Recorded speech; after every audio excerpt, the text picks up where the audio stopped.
पैसे कमाना बहुत ही आसान है, किंतु एक अच्छा इंसान कमाना बहुत ही मुश्किल। केमिस्ट्री की ऑनलाइन क्लास में एक बार सभी बच्चों का मैं पुनः हार्दिक अभिनंदन करता हूँ। बेटा, कल तक अपन ने जो पढ़ा था उसे आगे आज अपन स्टार्ट करने जा रहे हैं। कल तक अपन ने जो पढ़ा था, कल अपन ने होमवर्क के क्वेश्चन सोल्व किए थे। पिछली वीडियो से पिछले वीडियो में आपको जो क्वेश्चन करवाए थे, साथ में अपन ने आइसोप्रीन से पॉली आइसोप्रीन का समकक्ष और विपक्ष रूप के बारे में पढ़ लिया। काफ़ी इंपॉर्टेंट है, इसलिए मैं उसको पुनः रिपीट कर रहा हूँ। समकक्ष रूप पॉली आइसोप्रीन का समकक्ष रूप प्राकृतिक रबर होता है, जिसमें एकल की इकाइयां समकक्ष रूप से आपस में जुड़ी रहती है, जबकि गट्टा पारसा पॉली आइसोप्रीन का विपक्ष रूप होता है, जिसमें एकल की इकाइयां आपस में विपक्ष स्थिति में जुड़ी रहती है। साथ में अपन ने कल रबर का वल्लीकरण पढ़ा था। रबर का वल्लीकरण क्या होता है कि जब कच्चे रबर को 373 से 415 केल्विन ताप पर सल्फर के साथ गर्म करते हैं तो द्विबंध की क्रियाशील स्थितियों पर सल्फर तिर्यक बंध बन जाते हैं। इस प्रकार कच्चे रबर को सल्फर के साथ गर्म करने की प्रक्रिया रबर का वल्लीकरण कहलाता है और प्राप्त रबर वल्लीकृत रबर कहलाता है। उसी इक्वेशन को एक बार पुनः मैं थोड़ा रिपीट कर देता हूँ, काफी इंपॉर्टेंट है बेटा। देखिए,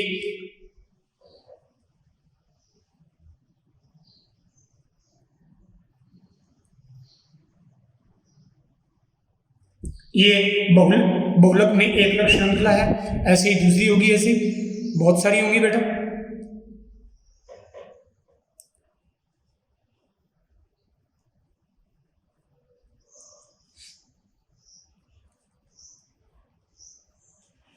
जब इसको सल्फर के साथ गर्म करते हैं 373 से 415 केल्विन टेम्परेचर गर्म करते हैं तो क्या होगा, द्विबंध की क्रियाशील स्थितियों पर सल्फर तिर्यक बंध बन जाएगी। इस प्रक्रिया को बोलते हैं वल्लीकरण।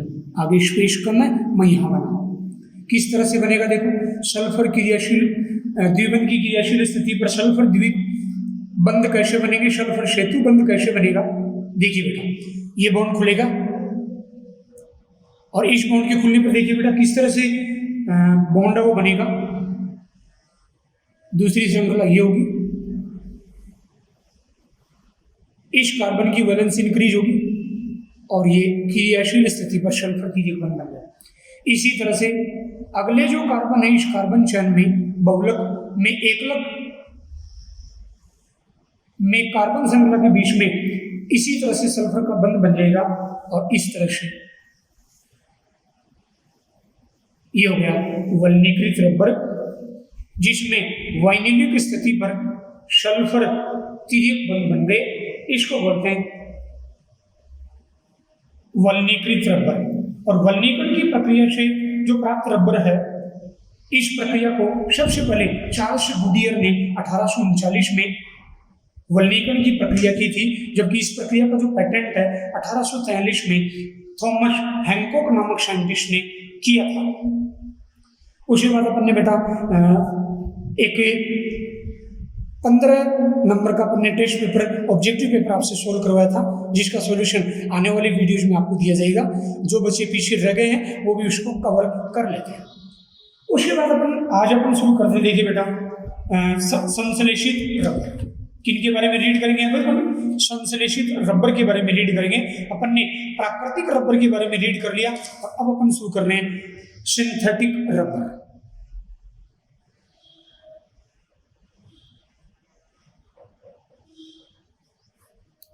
सिंथेटिक रबर में देखो बेटा क्या होता है, ऐसे रबर जो मानव निर्मित होते हैं, प्रयोगशाला में जिनको बनाया जाता है और मानव अपने डेली लाइफ में जो उनका यूज करता है और प्रयोगशाला में निर्मित होती हैं, अतः उनको संश्लेषित रबर कहते हैं।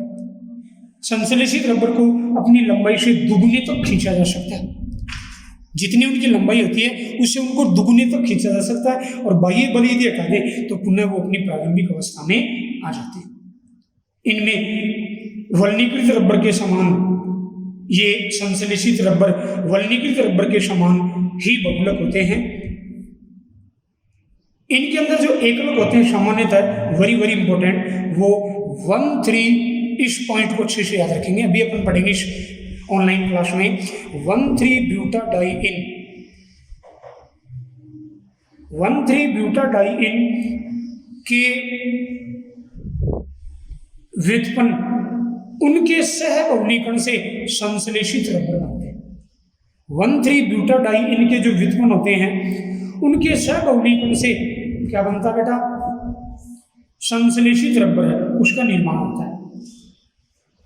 इनमें कार्बन कार्बन जो द्विबंध होता है उसमें भी वल्लीकरण की प्रक्रिया करवाई जा सकती है। कार्बन कार्बन जो द्विबंध होता है उसका भी क्या कर सकते हैं? वल्लीकरण कर सकते हैं। अतः इनमें प्राकृतिक रबर के समान गुण भी पाए जाते हैं। टोटली मैं क्या कहना चाहता हूं कि संश्लेषित रबर मानव निर्मित रबर होते हैं जिन्हें अपनी लंबाई से दुगनी तक खींचा जा सकता है एवं बल हटाने पर ये पुनः अपनी प्रारंभिक स्थिति में आ जाते हैं। इनमें भी वल्लीकरण रबर के समान गुण होते हैं। ये 1,3-ब्यूटाडाइइन के व्युत्पन्नों के सहबहुलक होते हैं तथा इनमें कार्बन कार्बन द्विबंध के उपस्थित होने से इनका भी वल्लीकरण किया जा सकता है तथा ये प्राकृतिक रबरों के समान भौतिक गुण दर्शाते हैं। अब अपन उदाहरण लेते हैं संश्लेषित रबर के। पहला उदाहरण ले रहे हैं, काफी इंपॉर्टेंट है, इन पे क्वेश्चन वो आ सकते हैं कंपटीशन में या आपके 12th के पेपर में। पहला है styrene butadiene rubber. Styrene butadiene rubber, short form HBr। जितनी भी शॉर्ट फॉर्म है अच्छे से आपको तैयार करनी है, जैसे PVC, PS, PP, PE, HBr, इसी तरह से हमने या इसी को बोलते हैं ब्यूना ऐश। ब्यूना ऐश। देखिए बेटा, ये जो संश्लेषित बहुलक है इसका निर्माण 1,3-ब्यूटाडाइइन एकलकों के सहबहुलीकरण से होता है। साथ में स्टाइरिन भी होता है, नाम से स्पष्ट है। स्टाइरिन और 1,3-ब्यूटाडाइइन इन दोनों एकलकों के सहबहुलीकरण से इस संश्लेषित रबर का निर्माण होता है। तो अपन इनकी स्ट्रक्चर ड्रॉ करते हैं। किन किन की? 1,3-ब्यूटाडाइइन। 11वीं क्लास में भी अपन इसकी स्ट्रक्चर के बारे में पढ़ चुके हैं। बेटा क्या होगा ये? 1,3-ब्यूटाडाइइन। दूसरा होता है स्टाइरिन, एन यूनिट। देखिए बेटा, वाइनल स्थिति पर एक फेनिल समूह अटैच हो जाए तो क्या बनेगा? स्टाइरिन। क्या बनेगा बेटा? स्टाइरिन। इन दोनों के सहबहुलीकरण होगा। इन दोनों के सहबहुलीकरण से कौन सा संश्लेषित रबर बनेगा? HBr या ब्यूना ऐश। किस तरह से होगा? पीछे भी आपको मैंने बताया, द्विबंध इस तरह से आगे खिसक जाएगा, इस कार्बन की वैलेंसी इंक्रीज हो जाएगी और अपन देखिए इस तरह से बहुलक की संरचना को अपन शो करते हैं। पीछे से अपन लगातार पीछे के वीडियोज में अपन ने पढ़ा है। और ये देखिए डबल बॉन्ड आगे की स्थिति पर चला गया यहाँ। फिर ये डबल बॉन्ड इस तरह से CH2 को अपन आगे इस CH2 के साथ स्टाइरिन के CH2 के साथ अटैच हो जाएगा। फिर देखिए बेटा, वेरी इंपॉर्टेंट, ये जो बॉन्ड होगा पाई बॉन्ड, ये पाई बॉन्ड इस तरह से क्लीवेज होगा, एकलक आपस में जुड़ेंगे तब। और इस कार्बन की संयोजकता को देखिए बेटा, अपन इस तरह से मुक्त करके दिखाएंगे और चैन के रूप में फेनिल समूह को शो करेंगे। इस तरह से बहुलकों की संरचना को अपन बनाते हैं। ये बनाना आपको आना चाहिए। इस तरह का कोई क्वेश्चन आपके पास आ सकता है एग्जाम में। अब आपको ये संरचना देकर ये कहे कि इस बहुलक में उपस्थित एकलकों के नाम देखिए, बताइए। तो एक एकलक तो ये रहा 1,3-ब्यूटाडाइइन और दूसरा ये रहा स्टाइरिन। सॉरी, हाँ ठीक है, स्टाइरिन, सॉरी स्टाइरिन। एक होगा स्टाइरिन और दूसरा क्या हो गया? 1,3-ब्यूटाडाइइन। इस तरह का क्वेश्चन CBSE के पेपर में आते हैं। तो क्या बन गया?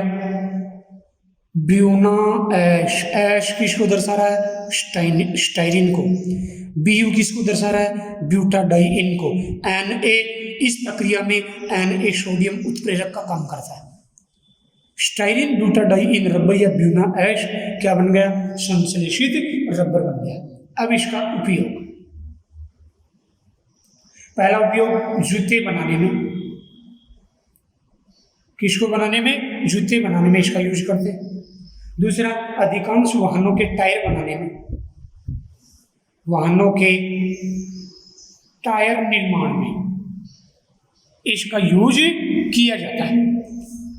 उसके बाद बेटा अपन दूसरा बहुलक पढ़ते हैं, संश्लेषित बहुलक पढ़ते हैं, संश्लेषित रबर पढ़ते हैं। पहला अपन ने प्राकृतिक रबर पढ़ा, दूसरा अपन संश्लेषित रबर पढ़ रहे हैं, जिसमें उदाहरण में पहला अपन ने ब्यूना ऐश पढ़ा, दूसरा पॉलीआइसोब्यूटाइलिन। पॉलीआइसोब्यूटाइलिन वेरी वेरी इंपॉर्टेंट, इंजेक्शन लगा देना, वेरी वेरी इंपॉर्टेंट। पॉलीआइसोब्यूटाइलिन बोर्ड में क्वेश्चन आ जाए, पीआईबी का पूरा नाम लिखिए, पॉलीआइसोब्यूटाइलिन। बेटा आपको ध्यान आ रहा है? योगात्मक बहुलीकरण, विनायनिक बहुलीकरण अपन ने पढ़ा, जिसमें वाइनिल समूह पर दो मैथिल समूह जुड़े हुए इलेक्ट्रॉन दाता है। पीछे अपन ने क्रिया विधि पढ़ी थी, वही बहुलक है पॉलीआइसोब्यूटाइलिन। ये पॉली शब्द हटा दीजिए, सम बहुलक है, पॉली हटा दीजिए, आपको पीछे बताया था मैंने। पॉली शब्द सम बहुलकों के साथ अटैच करते हैं, पॉली को इसमें से हटा दें तो क्या बचेगा? आइसोब्यूटाइलिन। इट मीन ये आइसोब्यूटाइलिन के बहुलीकरण से प्राप्त होता है, सम बहुलीकरण से। अब आइसोब्यूटाइलिन की स्ट्रक्चर आपको पीछे की वीडियोज में पढ़ा दूं। ये सम बहुलीकरण की प्रक्रिया से या सम बहुलकन की प्रक्रिया से पीआईबी बनेगा। अब यहाँ एक इंपॉर्टेंट बात ध्यान से समझना, बहुलक की संरचना बनाएंगे तो द्विबंध इन दो कार्बन के बीच में, तो बहुलक संरचना में इन दो को ही लेना है, बाकी इन दोनों को पार्श्व में दिखाना शाखा के रूप में। देखिए बेटा, वेरी वेरी इंपॉर्टेंट, इन दोनों कार्बन को ही दर्शाना है, होल एन लगाना है। दोनों मैथिल समूह को इस तरह से पार्श्व में श्रृंखला के रूप में दर्शाना है। Very important, very very important. ये क्या बन गया? पीआईबी, पॉलीआइसोब्यूटाइलिन आपका बहुलक बन गया। इस तरह से आपको किसी संश्लेषित रबर का छोटा कोई क्वेश्चन आता, ब्यूना ऐश, ब्यूना पीआईबी, अभी अपन पढ़ेंगे नियोप्रिन, अब अभी अपन पढ़ेंगे पॉलीब्यूटाडाइइन, जो संश्लेषित रबरों के उदाहरण है। 3 नंबर, 4 नंबर, 5, 6 जो भी अपन पढ़ रहे हैं रेगुलर, तो इनमें एकलक से बहुलक बनाने का समीकरण आना चाहिए। एकलक देकर आपसे और बहुलक की संरचना पूछे तो एकलकों के फॉर्मूले से बहुलक की संरचना ड्रॉ करनी आपको आनी चाहिए। क्लियर? फिर इसके उपयोग, यूजेज वेरी वेरी इंपॉर्टेंट। देखिए बेटा, सामान्य रबर जो होता है पॉलीआइसोप्रीन, उससे बने हुए जो गुब्बारे होते हैं वो हवा के लिए भिद्दे होते हैं। अर्थात मैं ये कहना चाह रहा हूँ, पॉलीआइसोप्रीन जो सामान्य रबर होता है उससे बने हुए गुब्बारे में हवा भर दें तो वो वायु के लिए भिद्दे, उसमें से कुछ समय बाद में हवा निकल जाती है। लेकिन पॉलीआइसोब्यूटाइन हवा के लिए अभिद्दे होता है, अभिद्दे होता है। इस गुण के कारण टायर और बास्केटबॉल, जो एक गेम होता है उसमें एक बड़ा फुटबॉल होता है, बास्केटबॉल की आंतरिक संरचना के निर्माण में पीआईबी को काम में लेते हैं। क्यों? क्योंकि पीआईबी हवा के लिए अभिद्दे होता है। वेरी इंपॉर्टेंट यूज है, जो आपके कंपटीशन में भी क्वेश्चन पूछे जाते हैं। दूसरा, चिपकने वाले पदार्थों को बनाने में पॉलीआइसोब्यूटाइलिन को काम में लिया जाता है। दूसरा उदाहरण हो गया आपका संश्लेषित रबर का। तीसरा उदाहरण पढ़ते हैं पॉलीब्यूटाडाइइन, पॉलीब्यूटाडाइइन एक और नया संश्लेषित रबर। अब इसके नाम से स्पष्ट, पॉली हटा दीजिए, पॉली जुड़ा हुआ ये सम बहुलक, पॉली हटा दीजिए, क्या बचा? ब्यूटाडाइइन। तो ब्यूटाडाइइन एकलकों के योगात्मक बहुलीकरण से पॉलीब्यूटाडाइइन बनेगा। देखिए एन यूनिट जुड़ेगी, ये क्या बन गया? ब्यूटाडाइइन या 1,3 ब्यूटाडाइइन। डबल बॉन्ड की पोजीशन को अपन दर्शा सकते हैं, इसका योगात्मक बहुलकन होगा या योगात्मक बहुलीकरण की प्रक्रिया होगी। बहुत ही सिंपल, डबल बॉन्ड आगे चला जाएगा और ऐसा होने से वैलेंसी इंक्रीज करके दिखाएंगे अपन। इस तरह की बहुत सारी यूनिट आपस में अटैच होंगी और डबल बॉन्ड अगले दो कार्बन के बीच में चला गया और इस तरह से अपन होल एंड पॉलीब्यूटाडाइइन रबर अपने को, संश्लेषित रबर अपने को प्राप्त हो गया। इसके बाद इसका यूज इसी ऑर्डर में इनको अपन रेगुलर पढ़ेंगे। काफी इजी है बेटा, इनको यदि अपन रेगुलर पढ़ते हैं और बार बार रिपीट करते हैं तो यूज को याद करना भी हार्ड नहीं, बहुत इजी है। पहला यूज पॉलीब्यूटाडाइइन का वाहनों के हिस्से व गैस्केट बनाने में करते हैं, वाहनों के हिस्से और गैस्केट के निर्माण में। दूसरा यूज करते हैं जब रबर का उपयोग कम तापमान पर करना हो तो पॉलीब्यूटाडाइइन को काम में लेते हैं। वेरी इंपॉर्टेंट, पॉलीब्यूटाडाइइन का यूज कम ताप पर किया जाता है। स्पेशलाइजेशन हो गई, जैसे पीआईबी वायु के लिए अभेद्य होता है तो स्पेशलाइजेशन हो गया, वैसे ही कम तापमान पर यदि रबर का यूज करना है तो कौन सा संश्लेषित रबर काम में लेंगे? पॉलीब्यूटाडाइइन। नेक्स्ट पढ़ते हैं अपन, चौथा उदाहरण पढ़ते हैं संश्लेषित रबर का neoprene. Very very important, injection लगा लीजिए। नियोप्रीन, इसी का दूसरा नाम पॉलीक्लोरोप्रीन। पॉलीक्लोरोप्रीन,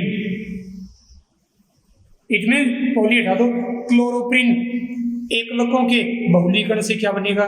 नियोप्रीन या पॉलीक्लोरोप्रीन। मैं आपको याद दिला देना चाहता हूं, अपन ने पीछे पढ़ा आइसोप्रीन, मिलते जुलते नाम, उनको अच्छे से याद करना चाहिए यदि आपका टारगेट बहुत बड़ा है। स्टूडेंट हम भी रहे हैं, मैं भी स्टूडेंट रहा हूँ। इस तरह से सिमिलर चीज़ों को एक जैसे नाम को अटैच करके उनको क्लियर कर लेना चाहिए बेटा। आइसोप्रीन एक एकलक है, बहुलक नहीं, जबकि नियोप्रीन एक संश्लेषित रबर है अर्थात बहुलक है। मिलते जुलते नाम। एक आइसोप्रीन किसका एकलक है? प्राकृतिक रबर का। सिस पॉली आइसोप्रीन से क्या बनेगा? अर्थात प्राकृतिक रबर बनेगा। आइसोप्रीन इकाई सिस समकक्ष रूप से अटैच हो जाएंगे, जबकि नियोप्रीन एक संश्लेषित रबर बहुलक है। आपको ये क्लियर कर लेना बेटा, मिलते जुलते नाम, ये बहुलक है, संश्लेषित रबर है, जबकि ये एक एकलक है। आप समझ रहे हैं मैं क्या कहना चाहता हूँ? अच्छे से तैयार करें। अब अपन क्लोरोप्रीन की स्ट्रक्चर बनाएं। देखिए बेटा, बहुत ही सिंपल, 1,3-ब्यूटाडाइइन में या आइसोप्रीन में अपन ने द्विबंधित एक कार्बन पर अपन ने मैथिल समूह जोड़ा, वहां पर क्लोरीन परमाणु जोड़ दें। बहुत ही सिंपल, आइसोप्रीन से क्या बन जाएगा? क्लोरोप्रीन। देखिए बेटा, ऐसा ही अपन ने किया था, ये कार्बन है, ये सिंगल बॉन्ड है, यहां अपन ने मैथिल समूह जोड़ा, आइसोप्रीन बना। यदि अपन क्लोरीन जोड़ दें तो क्या बन जाएगा? क्लोरोप्रीन। फटाफट कमेंट बॉक्स में क्लोरोप्रीन का आईयूपीसी नाम लिखिए, कमेंट कीजिए। ये एन यूनिट आपस में जुड़ जाएं और बहुलकन हो, बहुलीकरण की प्रक्रिया हो तो क्या बनेगा? नियोप्रीन या पॉलीक्लोरोप्रीन बनेगा।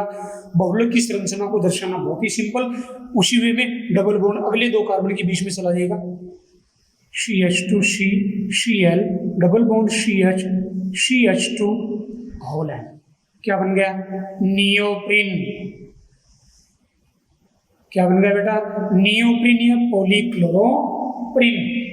इसका यूज फिर पहला यूज हौजों के निर्माण में, हौजों के निर्माण में।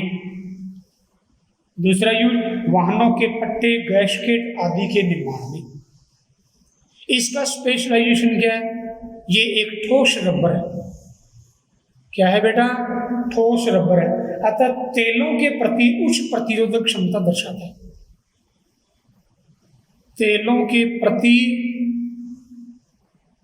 उच्च प्रतिरोधक क्षमता दर्शाता है। स्पेशलाइजेशन,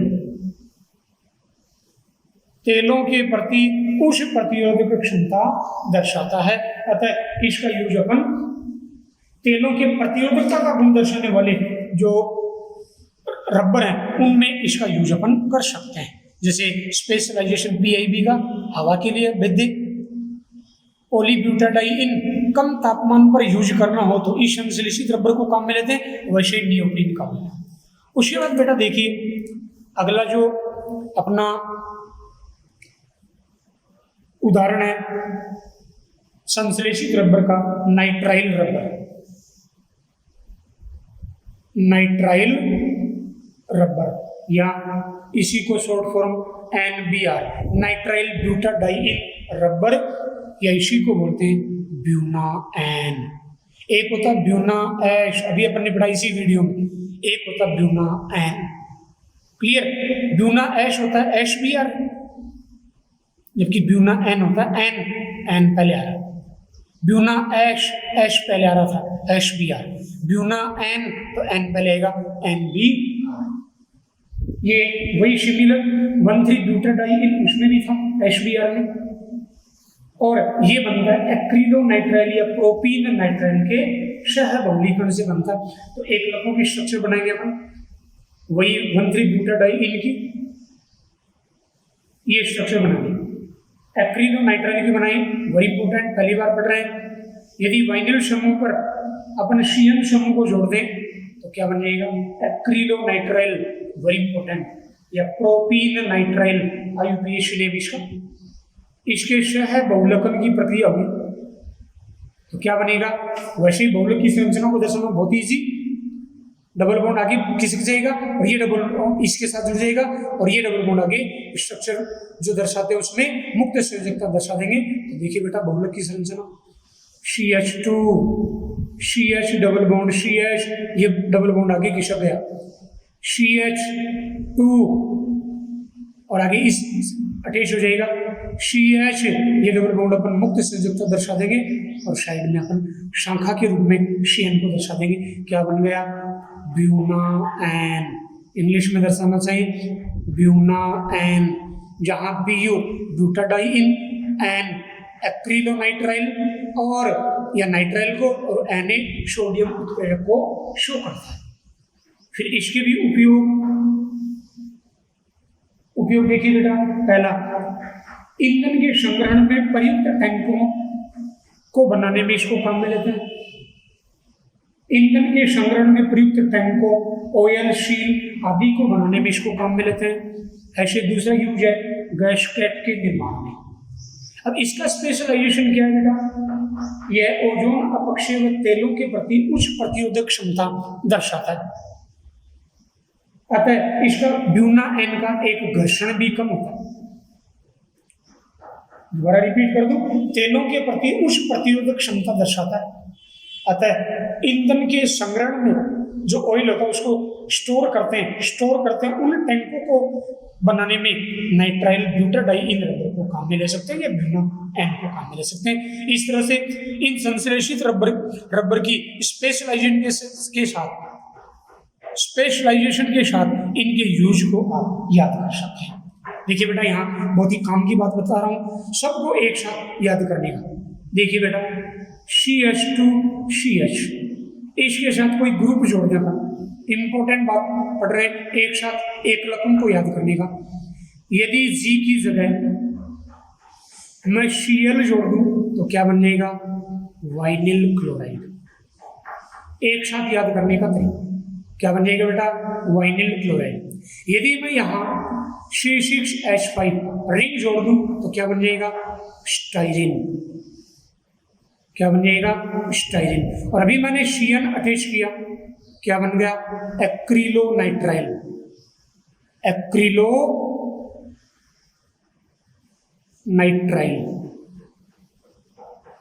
इस तरह से इनको बेटा आप अटैच करके पढ़िए, आपको बहुत ही इजी और बहुत ही कम समय में, कभी नहीं भूलोगे, अच्छे से इनको याद कर सकते हैं। क्लियर? आई होप बेटा आपको ये वीडियो बहुत अच्छा लगा होगा। अपने दोस्तों के साथ शेयर कीजिए। बहुत अच्छे बच्चे हैं जो रेगुलर कमेंट्स करते हैं, वो बच्चे धन्यवाद के पात्र हैं। इससे एक बात क्लियर है कि वो बच्चे अपने भविष्य को लेकर बहुत ही सीरियस हैं। आप भी अपने दोस्तों के साथ कमेंट अपने इन वीडियोस को शेयर कीजिए। उनकी मेहनत का ही नतीजा है कि बेटा तकरीबन अपने 15, 13, 14 जून तक, मतलब यूं मानो 12, 13 जून तक अपने जो व्यूअर्स हैं, जो बच्चे देख रहे हैं, उनकी संख्या 2000 से ज़्यादा होगी। और वो बच्चे जो रेगुलर देख रहे हैं, वो बच्चे रियल में धन्यवाद के पात्र हैं। रेगुलर कमेंट कीजिए, रेगुलर पढ़िए, तभी एक बार पुनः मैं आपसे जाते वक्त कह रहा हूँ, कर दिखाओ कुछ ऐसा कि सभी बनना चाहें आप जैसा। जय हिंद, जय भारत।